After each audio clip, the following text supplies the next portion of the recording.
Amén. Bien, muchísimas gracias.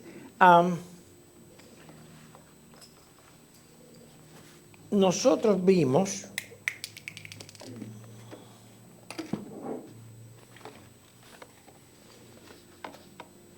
la discontinuidad de los pactos. Hablamos del pacto antiguo y cómo el Señor cumplió todas esas figuras y sombras. Y tenemos el pacto, vamos a ponerlo aquí chiquitito, el pacto de mosaico, Sinaí, a Moisés, leyes, sacrificios, ofrendas, sacerdocio. Y eso comienza en el monte Sinaí, en Éxodo capítulo 12, cuando se nos cuenta la historia de cómo Dios le dio la ley a Moisés. Entonces este pacto comienza con las tablas de la ley. Ese pacto termina con la venida de Cristo y, como Hebreos enseña, con la destrucción del templo. O sea, ya el único vestigio que quedaba del pacto mosaico cuando Cristo vino era el templo. Cuando Cristo asciende, el templo es destruido y dice Hebreos que esos que van a adorar en el templo, o sea que cuando el autor de Hebreos escribió era antes de la destrucción, y él dice que esos que van a adorar en el templo no tienen el mismo Dios, no han entendido el nuevo pacto. ¿Ok? Hasta ahora estamos claros. No dígame la verdad, hermano. Si tiene alguna pregunta o algo, dígame. No hay pregunta estúpida aquí. Porque es necesario que entendamos eso. Ahora, ese pacto, como dijimos, estaba enmarcado dentro del pacto de la gracia, que va desde la eternidad hasta la eternidad. Hay muchos que al hablar de este pacto, hablan de él como si fuera un pacto malo. Como que Dios no sabía lo que estaba haciendo y luego tuvo que como terminarlo. No. Ese pacto tuvo su función. ¿Eh? Hasta ahora estamos bien, hermanos. ¿Alguna pregunta o comentario?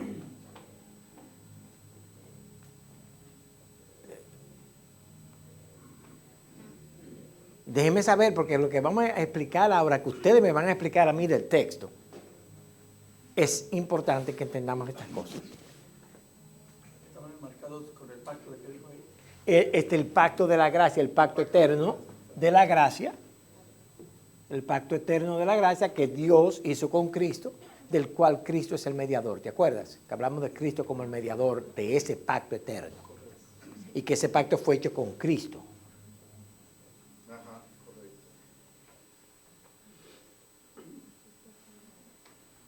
Una cosa importante es que Abraham, 430 años antes de esto, Abraham vino. Y en ese periodo, Abraham fue de Ur de los Caldeos a la tierra prometida, nació Ismael, nació Isaac, de Isaac nació Esaú y Jacob, de Jacob nacieron las 12 tribus y nacieron los 12, de donde vienen las 12 tribus, y aquí fueron ellos a Egipto y fueron esclavizados en Egipto. Moisés nace años después que José había muerto. Y Moisés es llamado por Dios a ir de nuevo al faraón para que decirle al faraón, deja ir a mi pueblo. Ya el pueblo ha crecido, necesitamos ir a la tierra prometida. El faraón se niega y es aquí donde vienen las 10 plagas, etcétera, etcétera. Cuando, al final de los 430 años. Sí.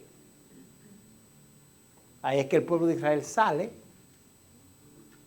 de Egipto, que tuvieron 400 años de esclavo, y luego, eso es Génesis 17, cuando el Señor le dice a Abraham, Abraham, el pueblo tuyo, tu descendencia va a estar cautiva por 400 años en Egipto, pero yo los voy a sacar de ahí. Entonces, ellos salen y llegan al monte Sinaí en el desierto, allí Dios les da la ley, y luego más tarde, 40 años más tarde, entran a la tierra prometida. Hasta ahora todo bien, hermanos. Seguro que sí. Entra su descendencia de ellos, ¿verdad? Porque ellos ya no pudieron. No, claro, Abraham, José y esa gente ya estaba. De hecho, cuando José iba a morir, él le pidió a sus hermanos que cuando ellos fueran libertados de Egipto, 400 años más tarde, José le dice, por favor, no se olviden de mis huesos. Y 400 años más tarde, ellos se llevan los huesos de José y lo entierran junto a su padre Jacob. Sí, Efraín. Una pregunta más general de estas cosas.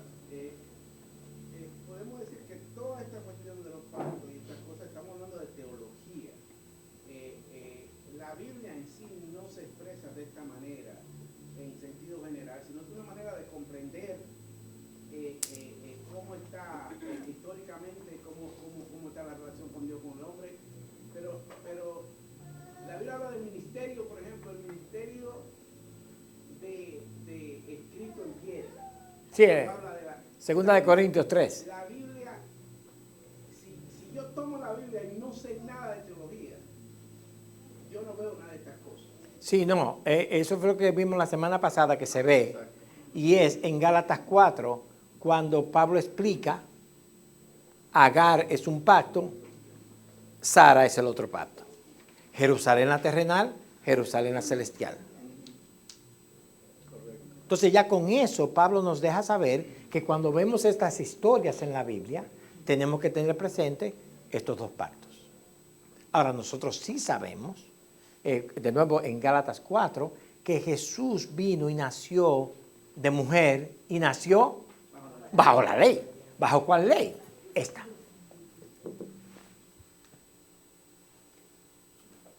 Para cumplir la ley. ¿Ok? Y de nuevo yo he puesto esto aquí dentro para que entendamos que hay muchos que quieren poner este pacto como aquí afuera. Como que la gracia es una cosa por allá y el pacto de Moisés es otra cosa por allá. No, son dispensaciones diferentes, dispensación del pacto de la gracia en ese tiempo y específicamente, y eso es algo que tenemos que tener presente, este pacto es un pacto para Israel.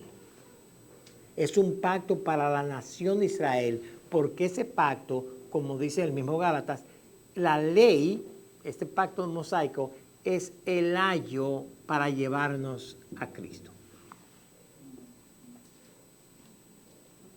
Todo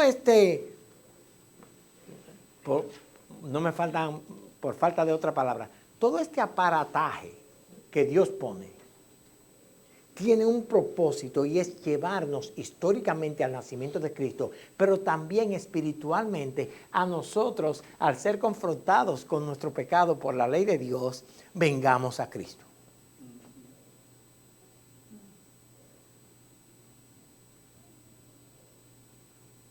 Hasta ahora estamos claros ahí. Tito. Hermano, yo sé que usted ya lo explicó, pero por favor. No. ¿Cómo el pacto de la gracia salvaba a todos aquellos antes del monte Sinaí, en esos 430 años? ¿Cómo es que el Señor, cómo es que Dios salva a aquellos que creen? Buena, excelente pregunta. Estamos antes de Sinaí. Vamos a agarrar a Abraham. ¿Cómo se salvó Abraham? Dice en Génesis capítulo 15, versículo 6, que Abraham creyó a Dios en todo lo que Dios le explicó el Evangelio y le fue contado por justicia. Su fe. Recuérdate que justificados pues por la fe tenemos paz para con Dios. Abraham y Tito. En Romanos 4, y puede poner esta cita. En Romanos 4. No, pero no habla. Dijimos que los teléfonos lo dejaran, déjalo. No, déjalo. Yo te explico eso después, no te apures. Yo le voy a tomar foto.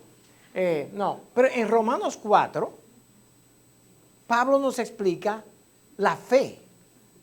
Cómo Abraham y David, uno antes del pacto y el otro después del pacto mosaico, cómo ambos fueron salvos por la fe.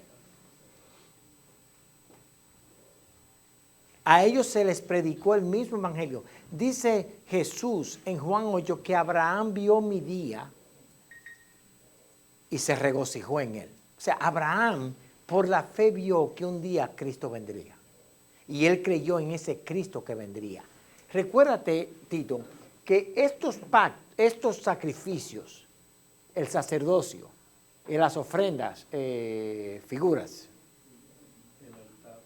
el altar, el lugar santísimo, todas esas cosas eran sombras, figuras visibles, como cuando Teresa o Erika o las maestras enseñan a los niños y les presentan figuras para presentar verdad. Entonces, estos eran figuras que le decían, mira, este sacrificio, la sangre de este cabrito no es lo que te salva. La sangre de este cabrito solamente te hace apto para entrar al templo. Pero al templo regular, el Sabbat, de que ellos veían ahí el templo. Pero esa sangre de ese cabrito representa la sangre del chivo expiatorio, del cabrito expiatorio que vendría. Y ese cabrito, y ese que representa, es Cristo.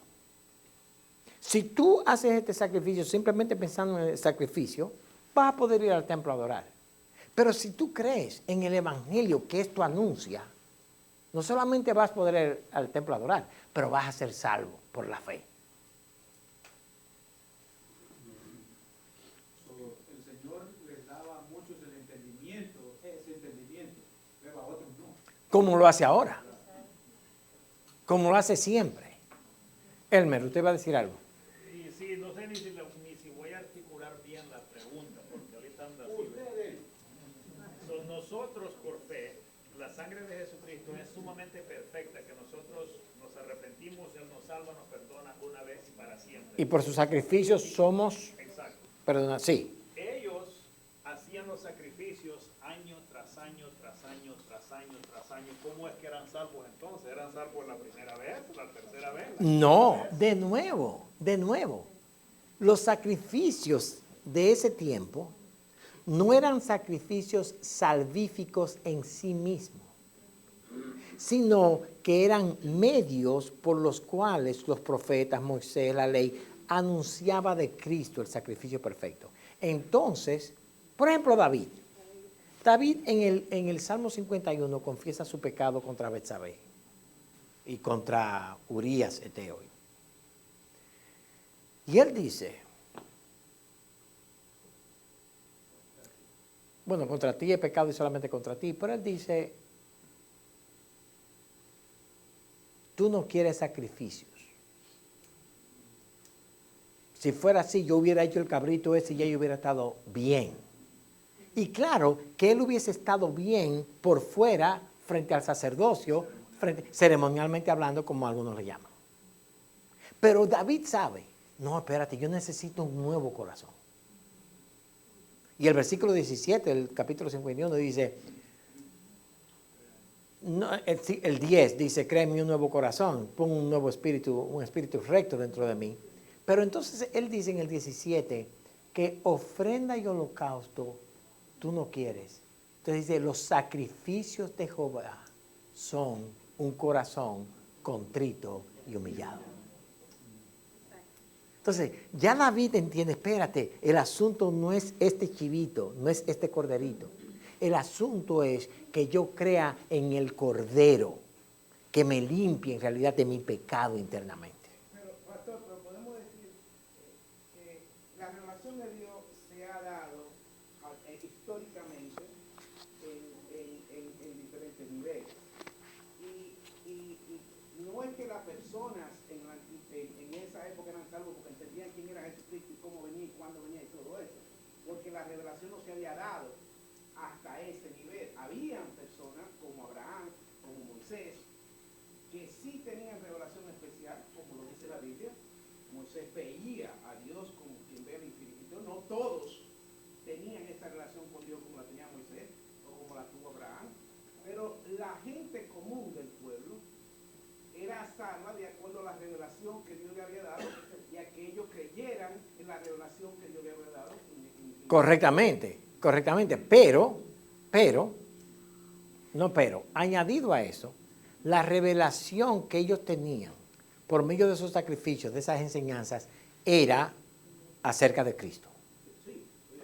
Entonces ellos creían en Cristo.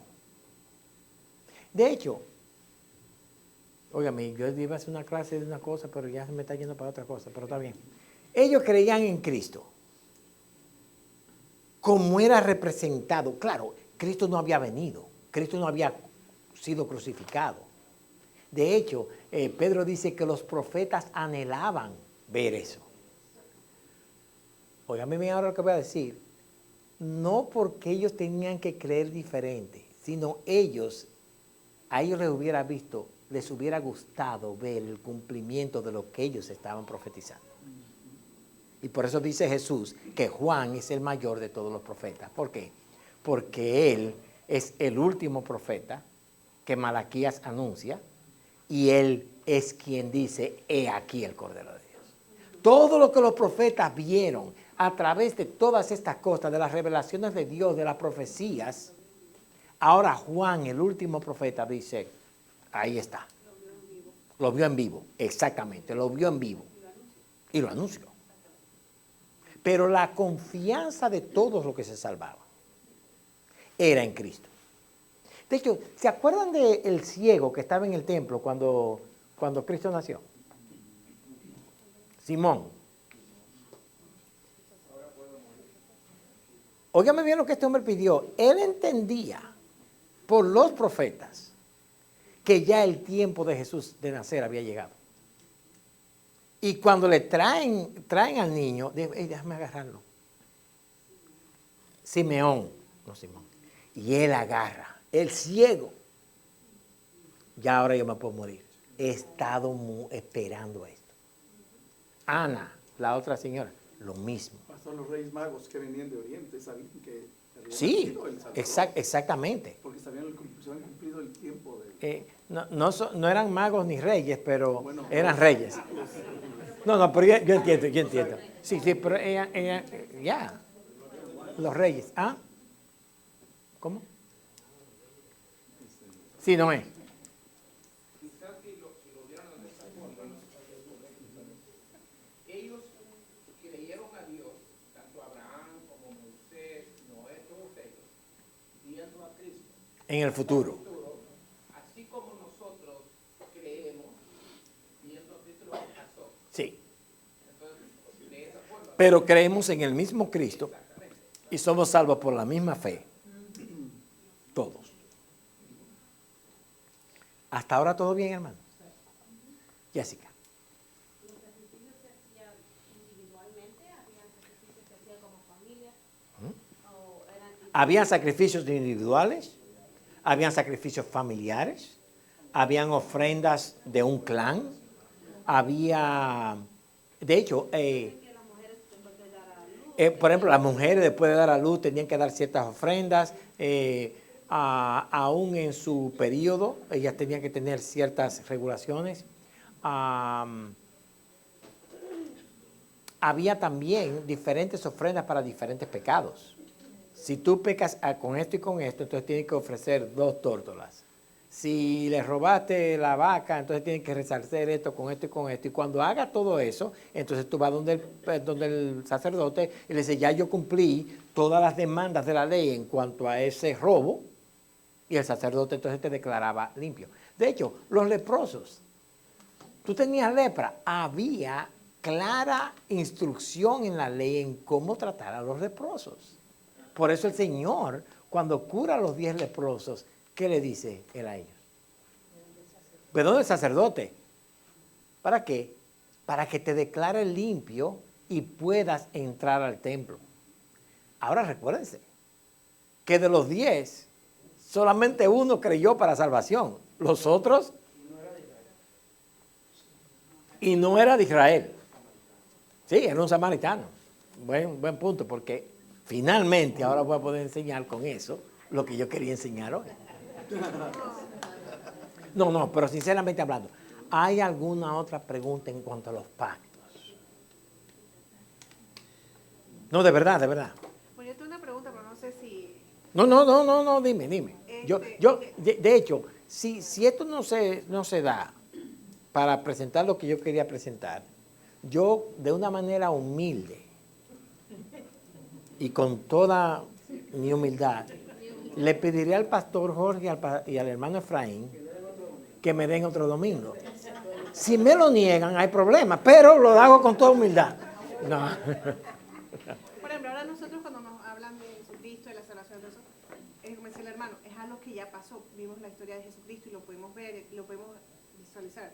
En ese entonces ellos no habían tenido, vamos a hablar del pueblo, no de los profetas, que sí tenían contacto con Dios en cuestión de seguir sus reglas, en cuestión de que tenían una relación con Dios. Vamos a pensarlo de cierta manera, tenían revelaciones, conocían de la palabra y como que tal. Pero vamos a hablar del pueblo. Sí, pero ellos esperaban al Mesías para liberación espiritual, así como lo vemos nosotros en el día de hoy. ¿Por qué hizo todo lo que hizo Jesucristo? sí. O Sí. Yo entiendo la pregunta. Muy bien, muy buena pregunta.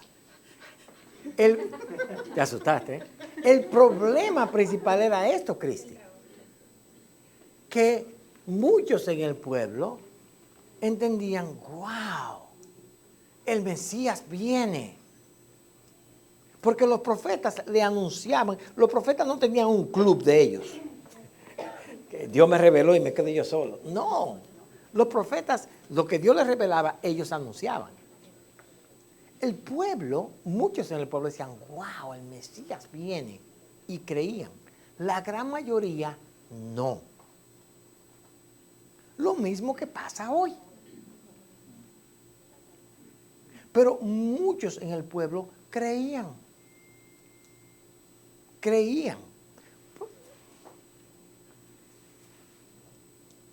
Cualquiera que me dé un ejemplo de eso del Antiguo Testamento, de alguien que era Gedeón. Gedeón estaba trabajando en la finca y ¡pum! Abel. Ni había ley. Abel estaba aquí, antes de Abraham.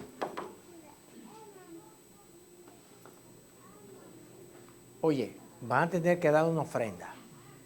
Dice que cuando llegó el tiempo para Caín y Abel, o sea, cuando ya se hicieron adultos, cuando ya no tenían que adorar a Dios porque sus padres los llevaban de la mano a hacerle sacrificio, a Caín y Abel se le dijo, den sus ofrendas. Caín dio una ofrenda de, ¿cómo era la ofrenda de Caín? De frutos de los árboles. De sus frutos. ¿Cuál fue la ofrenda de Abel?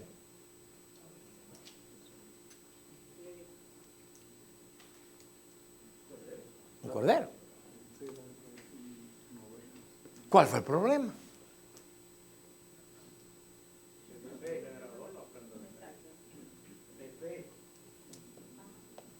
A Dios no le agradó la ofrenda de Caín, le agradó la de Abel. ¿Por qué? ¿Cómo? Exacto. Por la fe, Abel, Hebreos 11, por la fe Abel ofreció un mejor sacrificio. ¿Era la oveja de él mejor que los vegetales? No. Pero Dios había demandado un cordero. ¿Por qué? Porque el cordero indicaba a Cristo, derramamiento de sangre. ¿Cómo sabemos que ellos sabían? Primero, el texto dice, por la fe Abel ofreció un mejor sacrificio. Pero segundo, porque nosotros sabemos que lo primero que hizo Dios con Adán y Eva cuando pecaron fue ¿qué? Vestirlo de pieles. ¿Qué indicaba eso? Un sacrificio de un animal. El primer animal que murió, Dios lo mató. Dios mismo fue y los vistió con las pieles de esos animales. Abel sabía, Caín sabía, pero Caín no quería. Entonces, si tú ves, Abraham, en el capítulo 22 de Génesis, fue a ofrecer ¿qué? Un sacrificio. Pero ¿para qué sacrificio iba a ser el que le iba a dar?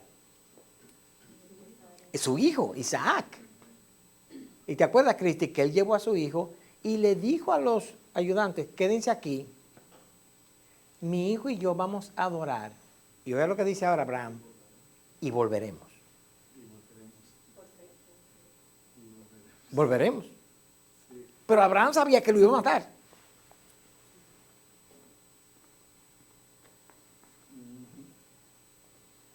¿Por qué Abraham hizo eso? Hebreos lo explica. Porque él creía que Isaac era el hijo de la promesa y que el Mesías tenía que venir por Isaac y que si aún lo mataba, Dios era poderoso para resucitarlo. O sea, ya Abraham creía en la resurrección de los muertos. Y además de eso, lo que el Señor se proveyó fue un cordero. Exacto. Entonces ahí aparece el cordero y dice, el Señor proveerá.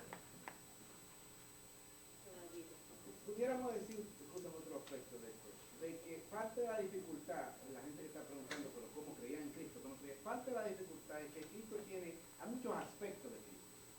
Y los profetas, había profetas que hablaban de un aspecto, otros profetas hablaban de otro aspecto, otros profetas hablaban de otro aspecto, o el mismo profeta hablaba de dos cosas diferentes.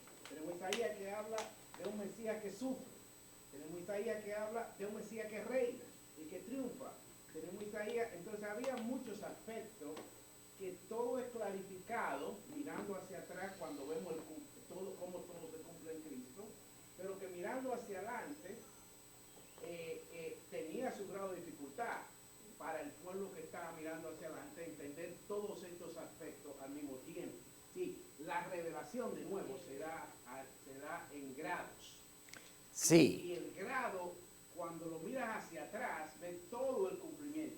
Ahora, Dios sí lo hace a ellos responsables de entender estas cosas, pero lo que quiero decir es que sí, por eso no entendían totalmente el plan de Dios antes de que todo se cumpliera en Cristo. Sí, los profetas hablan de diferentes aspectos, pero desde antes de Abraham, ya todos los aspectos de Cristo estaban expuestos por ejemplo, Noé. El nombre de Noé, ¿qué significa? Si alguien se acuerda. Él, exacto, es Cristo. Él nos aliviará de nuestra carga. Es una profecía de Cristo cuando dice, venid a mí todos los que estáis cargados y trabajados, que yo os haré descansar. Lamec, cada hijo, cada persona en la línea del Mesías llamaba a su hijo con un nombre de Cristo. ¿Cómo se llama? Y quien me adivine esto, quien sepa, quien se acuerde de esto, le voy a dar... Ay, se me quedó la cartera en la casa.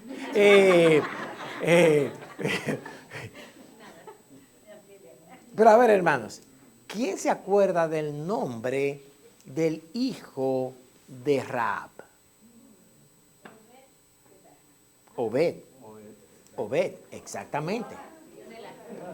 Y, oye, lo siento mucho, pero óyeme. Es el bisabuelo de David.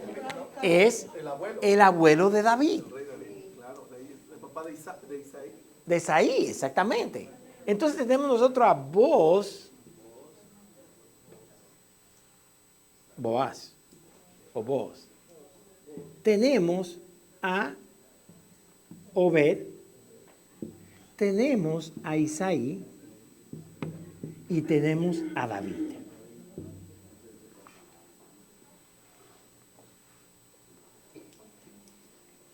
¿Qué significa la palabra Obed? Tú estás quizás bromeando, algunos están riendo, pero exacto. Viene, es la palabra que significa el siervo, el que obedece. De hecho, en español, el verbo obedecer viene de ese nombre. Exactamente. A mi hermano que se llama Obed, cada vez que estamos en el culto, nosotros pues decíamos el 103, en el himnario de gloria de ese tiempo, el 103 era obedecer, cumple a nuestro deber. Y él se enojaba cada vez que... El 103. Pero obedece. Ya ellos sabían que el Mesías iba a ser el siervo obediente y cada uno llamaba a su hijo con un nombre que tenía que ver con el Mesías. Pero hay algo interesante en cuanto al conocimiento que ellos tenían. Dice Judas, la carta de Judas, que Enoc, antes de todo esto, Enoc profetizó no la primera venida de Cristo, la segunda venida de Cristo.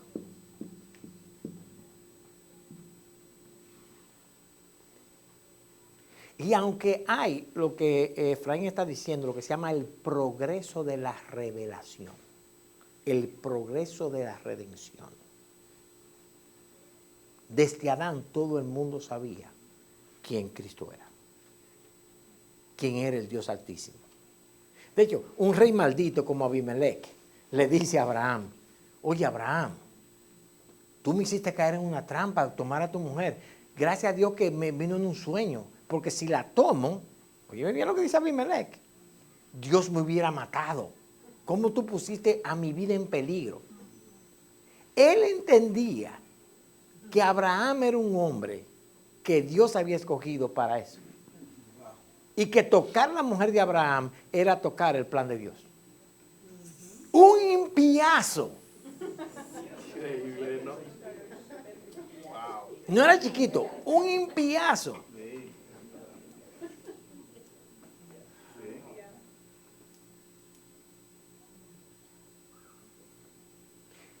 Nadie, desde Adán hasta el último, podrá decir, no, hay algunos que van a poder decir que no saben, que han muerto sin el conocimiento del Evangelio. Pero ninguno puede decir que no sabían que había un Dios y que había que buscarlo. Ahora, habiendo dicho todo esto, y como no tengo tiempo para terminar lo que yo quería, hermano Edward, vamos a poner eso para la próxima semana. Tengo una idea. Todo el mundo va a ver el partido. En vez del partido, damos la...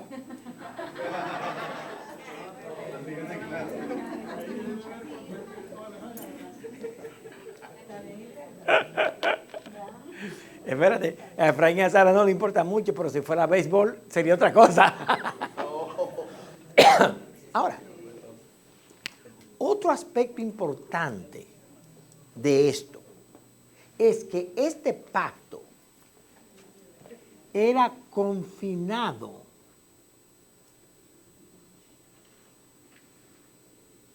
a la nación de Israel. Este pacto antiguo no afectaba a los asirios, no afectaba a los babilonios, ni a los egipcios.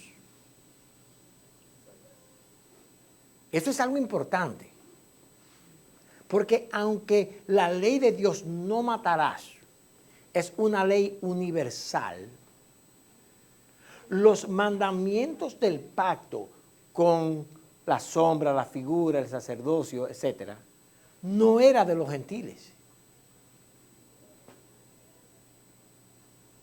¿Entendemos ese principio claramente? O sea, Dios no le demandaba a Nabucodonosor el ir al templo el sábado, el día de Sabbat, el día de reposo. ¿Por qué? Eso no era para ti. ¿Entendemos eso, hermanos? Tito, dime. Bótalo, que lo veo en tu cara.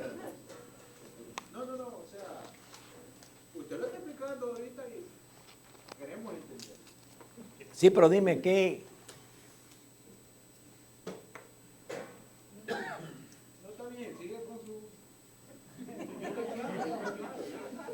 Yo te veo la... Oye, señores, si quieren ver una foto de Tito, ahora mismo es esta.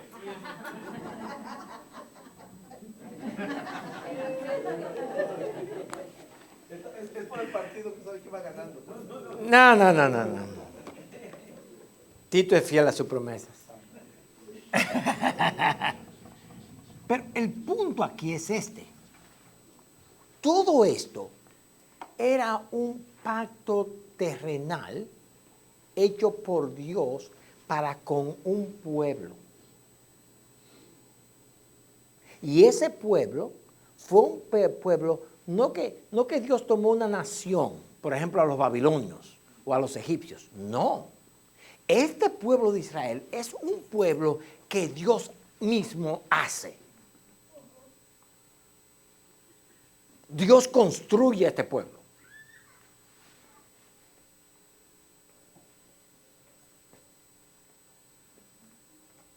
¿Me entienden eso? Dios construye ese pueblo. Abraham, sal. Un hijo, Isaac. Un hijo, Jacob. 12 hijos. 12 tribus. Todos protegidos por Dios para recibir 430 años más tarde de mano de Moisés la ley. Y con esa ley formar un pueblo. Hay 3 cosas que un pueblo necesita. Dígame cuáles son las 3 cosas que un pueblo necesita para ser pueblo. Territorio. Territorio.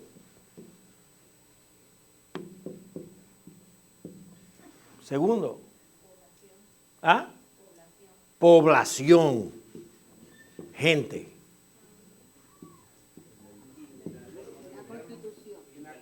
Y una constitución, exactamente. Ley.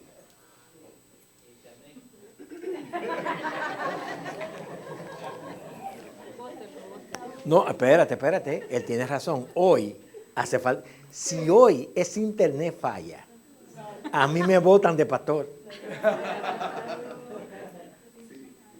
Territorio, población y ley. ¿Qué hace Dios? Primero, forma la gente, la población.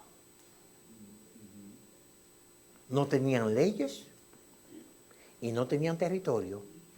Cuando Moisés se levanta y le dice a Faraón, deja que mi pueblo se vaya al desierto a adorar. Oye, mire la brutitud de Faraón.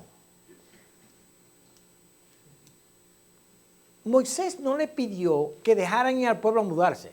Moisés simplemente le pidió, deja irnos al desierto a adorar a Dios. 3 días.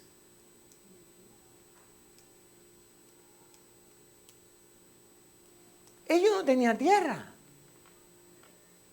¿Bajo cuáles leyes vivían esos 1,5 millones de personas? Bajo la ley de los egipcios.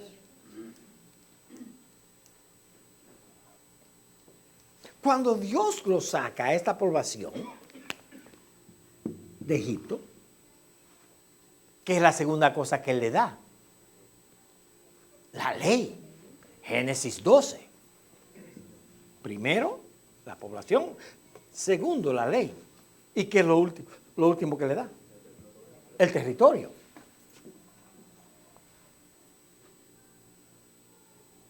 Y Dios les da este territorio para que esta nación se desarrolle, viva, se establezca en ese territorio. ¿Con qué propósito? Para hacer testimonio de Él. Eso es verdad. Adorar a Dios. Para atraer al Mesías. ¿Por qué? Porque el Mesías tenía que ser nacido de mujer, o sea, un hombre, y nacido bajo la ley.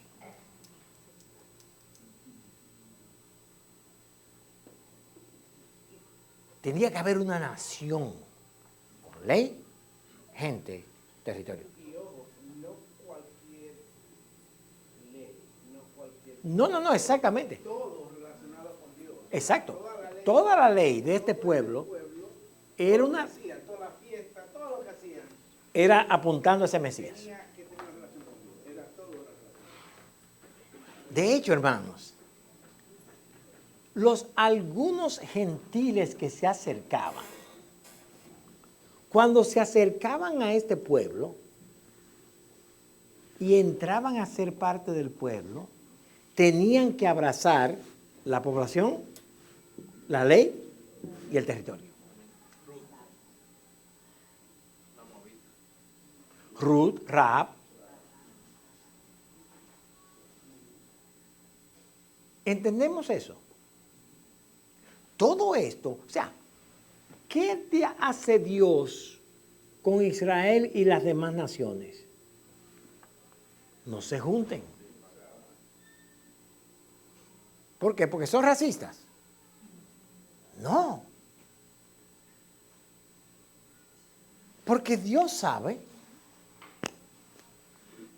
que el dragón está buscando primero destruir a esa nación para que el Mesías no venga.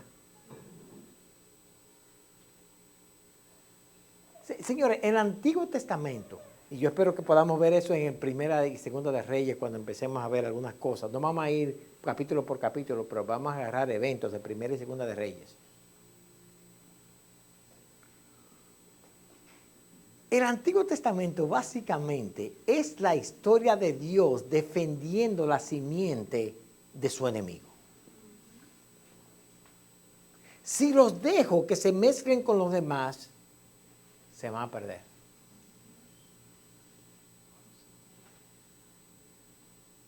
¿Era por racismo que le decía a Dios que no se juntaran? No, por idolatría. ¿Por qué? Porque la idolatría iba a destruir la fe en el pueblo. ¿Entendemos eso? ¿Cómo?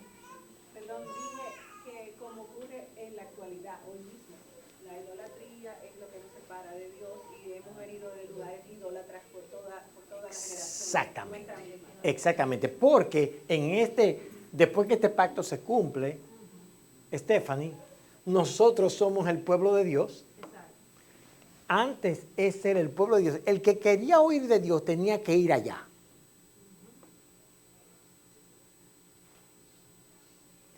Ahora somos el pueblo de Dios. Y la única cosa que Satanás puede hacer para separarnos de él es traer idolatría a la iglesia, que es el pueblo de Dios. Pero es la misma técnica, es la misma estrategia. Pero igual también, perdón, este lado es la ilustración del inconverso, del otro lado es la ilustración de una persona convertida. Porque uno aquí cree que también que por leyes, por cosas que uno va a hacer y obras, uno va a ganarse el favor de Dios. Y exacto, el error que muchos cometieron aquí es que perdieron el principio, el mensaje, la esencia del evangelio por lo de afuera, lo externo.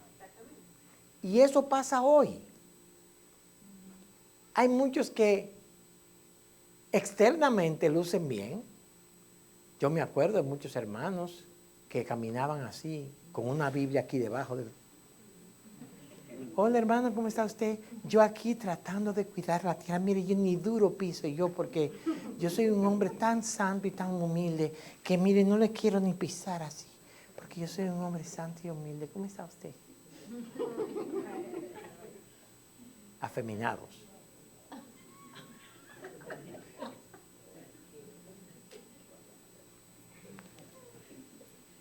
Y hoy podemos perder eso mismo, Stephanie, cuando venimos y creemos que por pararnos a cantar o leer o estar presente, ya somos.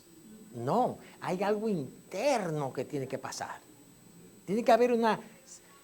¿Cuál era la marca de pertenecer a Israel? La circuncisión. Una pregunta. ¿Era necesario para los hombres en el antiguo pacto circuncidarse? Sí. O sea, nadie podía... Jessica, por ejemplo, vamos a suponer que... vamos a agarrar a uno que tenga muchachitas. Cuando tenga... David no podía decir en Israel, ¿sabes qué? Joel no se va a circuncidar. ¿Por qué? Porque yo entiendo que la circuncisión es algo espiritual de Dios. Yo no tengo que ponerle a eso. No, tú estarías desobedeciendo a Dios, no circuncidando a tu hijo. Aunque entiendes que la circuncisión representa algo más. En el nuevo aquí, ¿qué dice Pablo? Que la circuncisión verdadera es la que echa por el Espíritu en el corazón. O sea, vemos la figura y vemos la realidad. Ahora, esa realidad no se da desde aquí hacia adelante. No, esa realidad también estaba presente allí. Por eso tenemos muchos cristianos en el Antiguo Testamento. Porque eran circuncidados en el corazón, no solamente en la carne. Ellos creían en Cristo como Salvador y Señor. Ellos no confiaban, como tú dices correctamente, en las obras de la ley. Pero el peligro existía, que confiásemos en los sacrificios y en las obras de la ley. Lo mismo que pasa hoy. Hay muchos hoy que si viviéramos en el tiempo de allá, diríamos, fui el Sabbat, adoré, di la ofrenda, ofrendé del comino y de todas las cosas, yo estoy bien con Dios. Y nos vamos a hacer lo que nos parezca. Aarón, sí. ¿Cuánto cuesta el pecado del robo? 2 vacas, 3, no hay problema. Yo te pago eso. Vamos a irnos a robar. ¿Cuánto cuesta? ¿Cuál es el sacrificio por el adulterio? Si me agarran en adulterio, bueno, hay un problema, porque en el adulterio si te agarraban te apedreaban. Pero, déjenme darle una realidad, hermanos. Fueron muy pocos en las Escrituras, en el Antiguo Testamento, que fueron apedreados por adulterio. Fueron muy pocos que fueron apedreados por fornicación. ¿Por qué? Porque el pueblo lo permitía.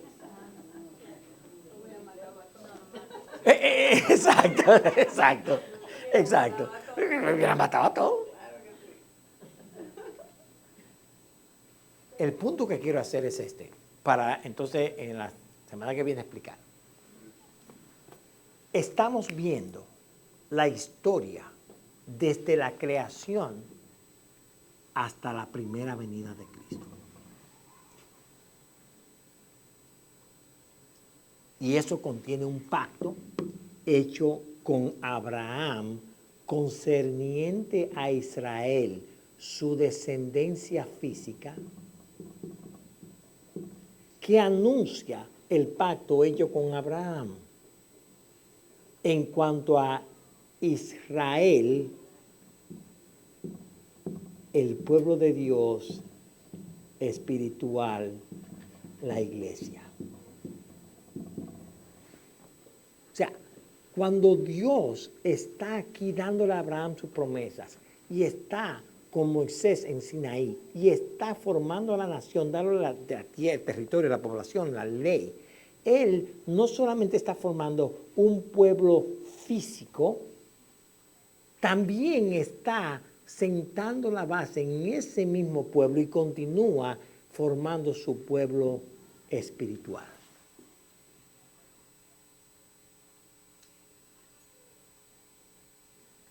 ¿Estamos bien hasta ahora?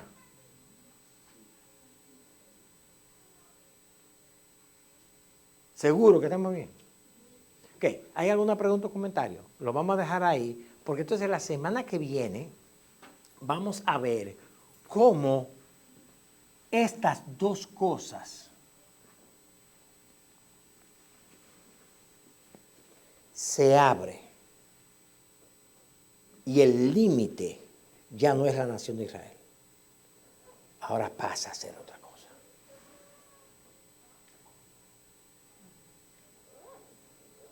Donde tú y yo estamos incluidos. ¿Ok? Bien, no hay pregunta de lo que hemos hablado hasta ahora. ¿Estamos claros? Tito, ¿estamos bien? Para la próxima semana, ¿cómo relacionaríamos la circuncisión con el bautismo? La circuncisión con el bautismo, todo es a nivel espiritual, no a nivel físico. Y eso lo podemos ver la semana que viene. Sí. Bien, ¿estamos bien? Ok, pues vamos a orar y vamos a ver entonces lo que yo quería ver hoy, vamos a verlo la semana que viene. Pero dígame la verdad, hermano, estamos claros, yo estoy diciendo si estamos de acuerdo. No, de verdad, de verdad. Y ustedes saben lo que han estado aquí por muchos años, que aquí hay libertad. No tienen que creer exactamente como Jorge y yo creemos. De hecho, establece que usted está equivocado, pero está bien. No hay problema. Pero hay libertad para estar equivocado. Pero seriamente hablando, ¿esté de acuerdo o no? ¿Entiende lo que hemos tratado de explicar? Ok. Entonces la semana que viene vamos a ver cómo eso era necesario y cómo el cumplimiento de todas estas cosas nos afecta a nosotros. Y vamos a tomar un texto de las Escrituras y se lo voy a dar ahora mismo como tarea. Tienen que preparar este texto, estudiar este texto. Es Efesios capítulo 2, versículos del 11 a Efesios capítulo 3, versículo 7. Efesios 2, 11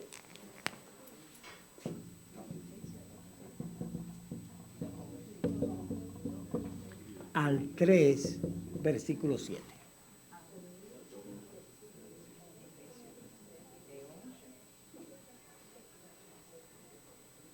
Entonces, léanse ese texto. De hecho, algunos de ustedes que quizás quieran, tomen un papel y lápiz y empiecen a escribir lo que entienden de ese texto. Y lo que vamos a hacer la semana que viene, que lo vamos a poner ahí, y yo le voy a hacer preguntas. ¿Qué usted entiende en el versículo 1? ¿Qué entiende en el versículo 3? ¿Qué en 13? ¿Qué entiende hasta el 3.13? O sea, 3.7, perdón, gracias. Entonces usted va a leer el capítulo 2 completo y los primeros 7 versículos del capítulo 3.